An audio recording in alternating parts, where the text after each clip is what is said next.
بسم الله الرحمن الرحيم. باب سلام الرجل على زوجته والمرأة من محارمه وعلى أجنبية وأجنبيات لا يخاف الفتنة بهن وسلامهن بهذا الشرط.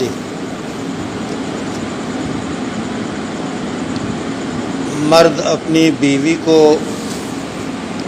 یا کوئی عورت اپنے محرم رشتہ داروں کو یا کوئی مرد کسی اجنبی عورت کو یا اجنبی خواتین کو جس میں فتنے کا اندیشہ نہ ہو، اور عورتوں کا اسی شرط کے ساتھ یعنی فتنہ نہ ہونے کے ساتھ اجنبی عورتوں کا اجنبی مردوں کو سلام کرنا. اس باب میں پہلی بات یہ کہ شوہر اپنی بیوی کو سلام کرے، اسی طرح عورت اپنے رشتہ دار جو مرد ہیں محرم ان کو کرے، یا پھر کسی جس سے کوئی رشتہ نہیں ہے اجنبیہ ہے، یعنی اجنبیہ اس عورت کہتے ہیں جس سے نکاح جائز ہو، تو اسے سلام کرنا ایسی صورت میں کہ فتنے کا اندیشہ نہ ہو درست ہے. اس سلسلے میں احادیث ہیں.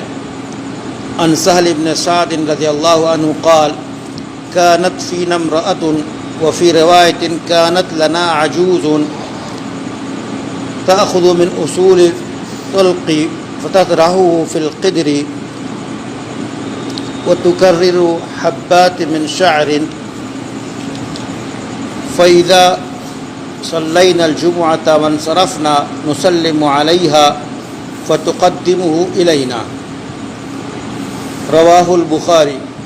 قوله تكرره أي تطحن. اس میں یہ پہلی حدیث سہل ابن سعد سے روایت ہے کہ ہمارے بیچ ایک خاتون ہوا کرتی تھی، اور ایک روایت میں ہے کہ ایک بوڑھی خاتون ہوا کرتی تھی، اور ہم ان سے اور ان کا کام یہ تھا کہ بہت سی سبزی کی جڑیں لے کر ہانڈی میں ڈال کر وہ پکاتی، اور جو کے ٹکڑے ٹکڑے کر کے اسے پکاتی، تو وہ سب کو ملا کر گویا ایک پکوان تیار کرتی.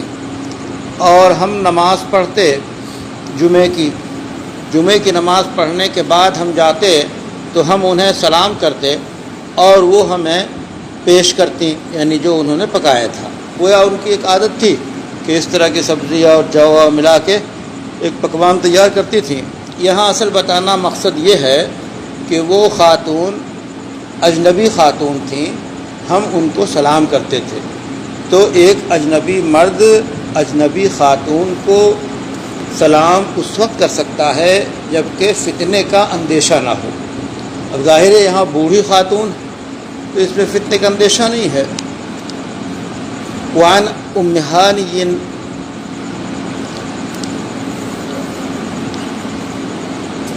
ابی طالب رضی اللہ عنہ قالت اتیت النبی صلی اللہ علیہ وسلم یوم الفتح وهو یغتسل وفاطمۃ تستتره بثوب فسلمت وذکرت الحدیث. رواہ مسلم. کہتے ہیں ام ہانی سے روایت ہے. یہ ام ہانی کہتی ہیں کہ میں رسول اللہ صلی اللہ علیہ وسلم کی خدمت میں فتح مکہ کے موقع پہ حاضر ہوئی. آپ صلی اللہ علیہ وسلم غسل فرما رہے تھے اور سیدہ فاطمہ ایک کپڑے سے پردہ کیے ہوئے تھیں. ظاہر ہے کہ ایسے باتھ روم اور ٹوائلٹ تو اس وقت ہی نہیں، بلکہ آپ صلی اللہ علیہ وسلم اپنے غسل فرما رہے تھے تو آپ حضرت فاطمہ نے ایک چادر اور پردہ کر رکھا تھا. تو کہتی ہیں کہ میں نے سلام کیا، یعنی ام ہانی کہتی ہیں میں نے سلام کیا رسول اللہ صلی اللہ علیہ وسلم کو. تو ظاہر ہے کہ یہ اجنبی خاتون ہیں اور انہوں نے سلام کیا رسول اللہ صلی اللہ علیہ وسلم کو.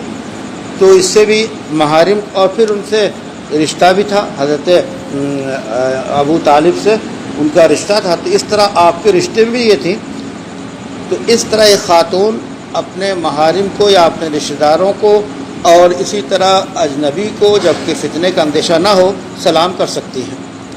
وعن اسماء بنت یزید رضی اللہ عنہا قالت مر علینا نبی صلی اللہ علیہ وسلم فی نسوۃ فسلم علینا. اسماء بنت یزید کہتی ہیں کہ رسول اللہ صلی اللہ علیہ وسلم ہم عورتوں پر سے گزرے، کہ ہم خواتین اور عورتیں ایک جگہ تھیں تو رسول اللہ صلی اللہ علیہ وسلم کا گزر ہوا. فسلم علینا، تو رسول اللہ صلی اللہ علیہ وسلم نے ہمیں سلام کیا. اس سے بھی یہ ہے کہ مرد عورتوں کو سلام کرے. اور آپ صلی اللہ علیہ وسلم کی جو شان تھی وہ ظاہر نبوت کی شان ہے، لیکن چونکہ استدلال اس سے کہ آپ صلی اللہ علیہ وسلم نے گویا سکھایا کہ عورتوں کو بھی سلام کرے اور اس کی تفصیل بتائی گئی کہ فتنے کا اندیشہ نہ ہو تو اجنبی مرد اجنبی عورت کو اور اجنبی عورت اجنبی مرد کو سلام کر سکتی ہے اور کر سکتے ہیں. کہتے ہیں کہ اس روایت کو ابو داؤد نے، ترمذی نے روایت کیا ہے، اور امام ترمذی کہتے ہیں کہ یہ حدیث حسن ہے. اور الفاظ حدیث کے جو ہیں ابو داؤد کے ہیں اور ترمذی کے الفاظ یہ ہیں ان رسول اللہ صلی اللہ علیہ وسلم مر فی المسجد یوما وعصبۃ من النساء قعود فالوى بیدہ بالتسلیم. ترمذی کی جو روایت ہے وہ یہ ہے کہ رسول اللہ صلی اللہ علیہ وسلم مسجد میں تشریف فرما تھے اور عورتوں کی ایک جماعت بیٹھی ہوئی تھی، تو آپ صلی اللہ علیہ وسلم نے ہاتھ کے اشارے سے سلام کیا. تو گویا ہاتھ کے اشارے سے آپ نے سلام کیا. خواتین ظاہر دور بیٹھی تھی، تو ایسا نہیں کہ آپ نے السلام علیکم الفاظ بھی کہیں، جیسے کہ پہلے حدیث آئی ہے کہ صرف اشارہ نہیں کیا جائے گا بلکہ زبان سے سلام کے الفاظ بھی نکالے جائیں گے اور اس کے ساتھ دور ہوں تو اشارہ کیا جائے گا. تو خواتین دور رہیں تو آپ نے اشارہ کیا.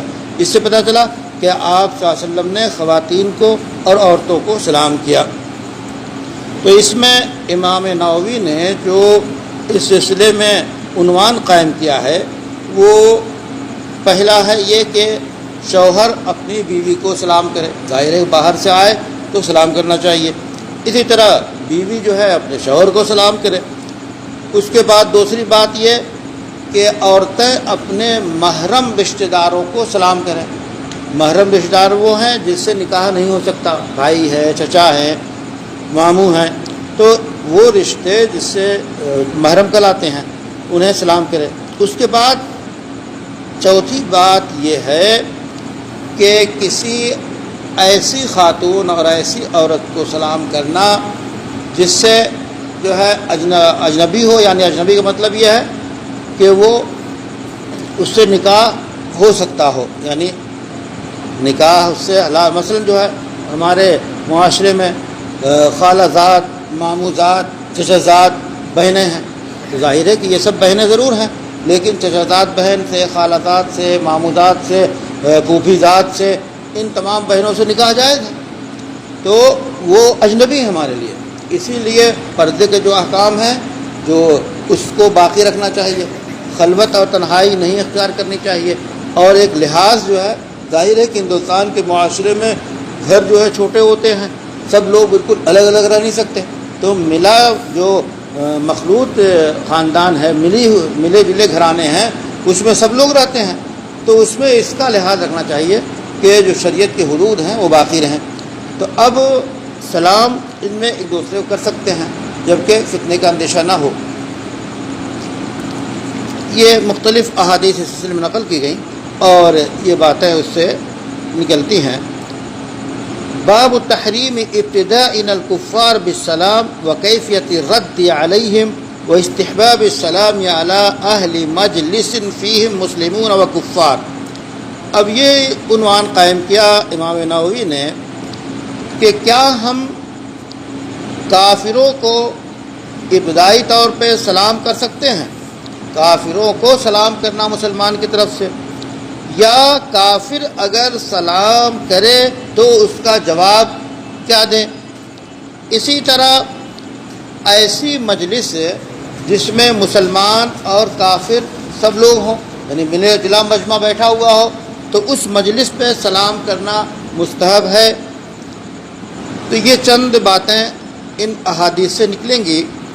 پہلی حدیث ہے ابی ہریرہ رضی اللہ عنہ ان رسول اللہ صلی اللہ علیہ وسلم قال لا تبدو الیہود ولا النصارى بالسلام۔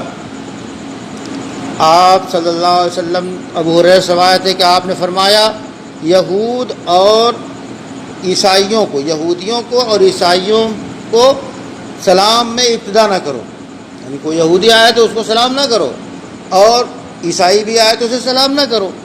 اب ظاہر ہے کہ عیسائی اور یہودی سے مراد یہاں پہ تمام ہی غیر مسلم ہوں گے، مشرکین ہیں، مشرکوں کی جتنی قسمیں ہیں، تو گویا مسلمانوں کے علاوہ سب کافر اور مشرک، چاہے وہ یہودی ہوں چاہے عیسائی ہوں، ان کو سلام میں ابتدا اور آغاز نہیں کرنا چاہیے۔ پھر آپ نے فرمایا فَإِذَا لَقِيتُمْ أَحَدَهُمْ فِي طَرِيقٍ فَاسْتَرُوهُ إِلَىٰ أَضْيَقِهِ۔ یہ تعلیم دیکھیے، رسول اللہ صلی اللہ علیہ وسلم فرما رہے ہیں راستے میں اگر یہودی مل جائے یا کوئی عیسائی مل جائے تو اس کا یہ نہیں کہ تم سیدھے راستے سے جا رہے ہو تو اس کو راستہ دے دو، بلکہ اس کو راستہ تنگ کر دو جہاں تک کہ وہ بالکل کنارے چلا جائے۔ یعنی یہ تعلیم ہے رسول اللہ صلی اللہ علیہ وسلم کی یہودیوں اور عیسائیوں کے بارے میں۔ فَإِذَا لَقِيتُمْ أَحَدَهُمْ فِي طَرِيقٍ، راستے میں اگر یہ مل جائیں تو ان کو مجبور کرو کہ وہ تنگ راستے میں آ جائیں اور گویا کہ وے چینج کر دیں، بالکل وہ ایسے پچھلے راستے میں چلے جائیں۔ جیسا کہ وسیع راستے ہوتے ہیں، اس میں کئی جو ہے تیز چلنے کے راستے ہوتے ہیں۔ تو بہرحال یہ آپ تعلیم دے رہے ہیں اور اس کو امام مسلم نے روایت کیا۔ اب ظاہر ہے کہ اس میں ذرا تفصیل ہوگی کہ جب کافروں اور یہودیوں اور عیسائیوں سے تھنی ہو، ان سے جو ہے جنگ کا ماحول ہو، ایسے میں اس طرح کی تعلیمات ہیں۔ لیکن کچھ مواقع ایسے بھی ہیں کہ آپ ان کے دل کو جیتنا چاہیں تاکہ وہ اسلام کی طرف مائل ہوں اور ان کے ساتھ اچھا اخلاق برتیں، تو اس کی تعلیمات الگ ہیں۔ تو دونوں کے جو ہے الگ الگ اوقات اور الگ الگ صورتحال ہے، جیسی صورتحال ہو اس لحاظ سے برتاؤ کیا جائے گا۔ وعن انس رضی اللہ عنہ قال قال رسول اللہ صلی اللہ علیہ وسلم اذا سلم علیکم اہل الکتاب فقولوا وعلیکم۔ حضرت انس سے روایت ہے کہ رسول اللہ صلی اللہ علیہ وسلم نے فرمایا کہ اہل کتاب جب تمہیں سلام کریں، یعنی اہل کتاب یہودی جن کے پاس تورات آئی تھی لیکن انہوں نے باقی نہیں رکھا، اسی طرح عیسائی جن کے پاس انجیل تھی لیکن انہوں نے باقی نہیں رکھا، تو بہر اہل کتاب وہ کہلاتے ہیں۔ تو اہل کتاب یعنی یہودی اور عیسائی اگر تمہیں سلام کرے تو تم جواب کیا دو گے؟ تو کہہ رہے جواب میں صرف اتنا کہہ دو وعلیکم۔ اگر یہودی کہہ رہا ہے السلام علیکم ورحمۃ اللہ وبرکاتہ، یا عیسائی کہہ رہا ہے السلام علیکم ورحمۃ اللہ وبرکاتہ، یا ہمارے برادران وطن کہہ رہے ہیں سلام، یہ رواج ہے، تو یہ ان کی طرف سے سلام کے الفاظ آئے تو جواب کیا دیا جائے؟ تو آپ صلی اللہ علیہ وسلم نے فرمایا صرف اتنا کہہ دو وعلیکم، چونکہ وعلیکم عربی قاعدے کے اعتبار سے اگر السلام علیکم کسی نے کہا اور اس کا جواب وعلیکم کہا تو جواب ہو گیا، اور تم پر بھی تو کسی مومن کے بارے میں کہے گا تب تو اس سے مراد ہے کہ تم پہ بھی سلامتی ہو، اور جب ان کافروں کو یہودی یا عیسائی یا برادران وطن میں سے کسی کے لیے وعلیکم کہا جائے گا تو یہ مجمل ہے، یعنی یہ واضح نہیں ہے کہ وعلیکم کیا تم پہ کیا ہو، یعنی وہ سلامتی کی نیت نہ کرے، وعلیکم تم پر بھی ہو۔ اب وہ سمجھے گا کہ ہمیں جواب دے دیا گیا، وعلیکم اتنا سمجھتے ہیں کہ اتنا جواب دے دیا گیا، اور آپ نے ان کو گویا ان کے اوپر سلامتی نازل نہیں کیا اور یہ نہیں کہا کہ ان پہ سلامتی ہو۔ اس کے بعد وعن اسامہ رضی اللہ عنہ ان النبی صلی اللہ علیہ وسلم مر على مجلس فيه اخلاط من المسلمین والمشرکین عند عبدۃ الاوثان والیہود وسلم علیہم النبی صلی اللہ علیہ وسلم۔ حضرت اسامہ کہتے ہیں کہ رسول اللہ صلی اللہ علیہ وسلم ایسے مجمع سے گزر ہوا جو ملا جلا مجمع تھا، یعنی اس میں مسلمان بھی تھے، مشرک بھی تھے، اور بتوں کے پجاری بھی تھے، یہودی بھی تھے، تو ملا جلا مجمع تھا، گویا جو ہے وہ ملٹی میٹنگ تھی، بالکل ملی جلی جو ہے۔ فسلم علیہم النبی صلی اللہ علیہ وسلم، تو آپ صلی اللہ علیہ وسلم نے ان کو سلام کیا، اس مجمع کو سلام کیا۔ تو ایسا مجمع جو ملا جلا ہو، مسلمان اس میں ہو، تو اس پہ سلام کیا جائے، ظاہر ہے کہ اس سے سلام سے مراد جو ہے وہ مسلمان ہی ہوں گے۔ یہ چند احادیث اس سلسلے میں ہیں۔ اب اس وقت جو ہمارا عالمی معاشرہ ہے اس کو سامنے رکھتے ہوئے جہاں جیسے حالات ہوں وہ اس طرح برتاؤ کیا جائے گا۔ جہاں جو ہے اچھے تعلقات ہیں اور اسلامی اخلاق برتنے سے ان کے ایمان لانے اور اسلام سے متاثر ہونے کی امیدیں ہیں، تو ایسے معاشرے میں یا یہ کہ کوئی ایسا جو ہے شخص آپ کو سلام کر رہا ہے اور وہ کافر ہے کہ آپ اس کا جواب نہ دیں تو اس کا نقصان آپ کو پہنچ سکتا ہے، تو پھر وعلیکم السلام بھی کہہ سکتے ہیں جواب میں۔ یا ایسے وقت میں اگر ان کا شدید نقصان پہنچ سکتا ہو تو ان کو یہ سلام میں ابتدا بھی کر سکتے ہیں، ایسے حالات میں اگر سخت ترین حالات ہوں۔ لیکن عام حکم یہی ہے کہ کافروں کو سلام نہ کیا جائے۔ یہاں کے معاشرے میں جو سلام یہاں جو ہے وہ سب سے آسان جو ہے آداب ہے، کہ آداب میں پوری گنجائش ہے کہ اگر کسی افسر کو یا کسی ہندو کو یا کسی جو ہے مشرک کو آپ آداب کہیں تو آداب میں گنجائش ہے، لیکن جو ان کے جو سلام ہیں جیسے نمستے ہے یا اس طرح کے جو وہ مذہبی الفاظ جو ہیں ان الفاظ کا استعمال ایک مسلمان کے لیے درست نہیں ہے، ان کو سلام کرنے کے لیے آداب کی میں گنجائش ہے، اردو لفظ ہے، آداب بجا لاتے ہیں کافی ہے۔ ہاں اگر ایسا موقع ہو کہ ان کا نقصان پہنچ سکتا ہو یا نقصان پہنچنے کا اندیشہ ہو تو اس وقت سلام بھی کر سکتے ہیں۔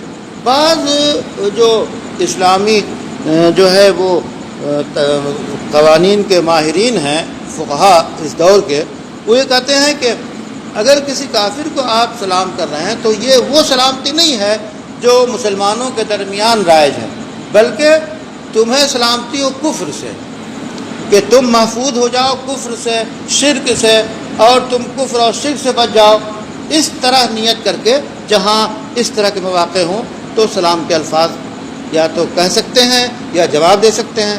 عام تعلیم یہی ہے جو احادیث میں بتائی گئی۔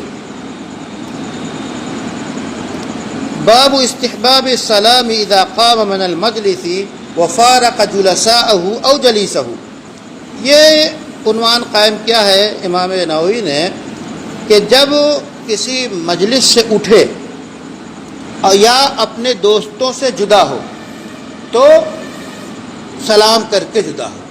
ایک سلام کا موقع یہ بھی، ایک سلام میں جو ہے ملاقات ہے کہ سلام آئیں تب آپ سلام کریں، اور جب آپ جا رہے ہوں کسی مجلس سے جدا ہو رہے ہیں یا کسی دوست کو الوداع کر رہے ہوں تو اس وقت بھی سلام کرنا مستحب ہے۔ عن ابی ہریرہ رضی اللہ عنہ قال قال رسول اللہ صلی اللہ علیہ وسلم اذا انتهى احدكم الى المجلس فليسلم فاذا اراد ان يقوم فليسلم فليست الاولى باحق من الاخرة رواہ ابو داؤد والترمذی وقال حدیث حسن۔ ابو ہریرہ سے روایت ہے کہ کہتے ہیں رسول اللہ صلی اللہ علیہ وسلم نے فرمایا جب کوئی شخص مجلس ختم ہو جائے تو سلام کرے، یعنی جب مجلس تک پہنچے تب سلام کر کے پہنچے، اور جب مجلس سے اٹھے تب سلام کر کے اٹھے۔ کیوں؟ اس واسطے کہ پہلا سلام دوسرے سے بہتر نہیں ہے، یعنی دونوں سلام ہونا چاہیے، آنے کا بھی سلام اور جانے کا بھی سلام۔ یہ ابو داؤد نے اور ترمذی نے اس کو روایت کیا۔ اس میں بھی زیادہ تفصیل ہے کہ اگر مثلا کہیں درس ہو رہا ہے، کوئی میٹنگ ہو رہی ہے، اس میں آپ ہیں تو ظاہر ہے کہ جب آپ آئیں تو اس وقت بھی آپ کو یہ موقع دیکھنا ہوگا کہ سلام کرنا مناسب ہے یا نہیں۔ کوئی درس مجلس چل رہی ہے یا کچھ تو اس وقت آپ خاموشی بیٹھ جاؤ یا آہستہ سلام کر لیں، ورنہ آپ کے سلام کرنے سے سارے لوگ متوجہ ہوں گے، وہ مجلس میں عام طور پہ لوگ بیٹھے ہیں تب اس میں آتے وقت بھی آپ سلام کریں اور جب جانے لگیں تو بھی سلام کریں۔ تو آنے وقت بھی سلام کیا جائے گا، ایک سلام میں جو ہے آنے کا سلام ہے اور ایک رخصتی کا سلام ہے، تو یہ دونوں سلام ہیں۔ اور ایک سلام اور ہے جس کو قرآن نے نقل کیا ہے، جب ناواقف لوگ آپ کے ساتھ ایسا برتاؤ کریں جو غیر مناسب ہے تو وہ بھی وَإِذَا خَاطَبَهُمُ الْجَاهِلُونَ قَالُوا سَلَامًا، کہ جب ناواقف لوگ ان سے بھیڑنے لگیں تو وہ سلام کر کے گزر جاتے ہیں۔ ایک سلام یہ بھی ہے۔ تو تین طرح کے سلام ہو گئے، ایک آتے وقت سلام کریں، ایک جاتے وقت سلام کریں، اور ایک ناواقف لوگوں سے سابقہ پڑ جائے تو سلام کر کے آپ گزر جائیں۔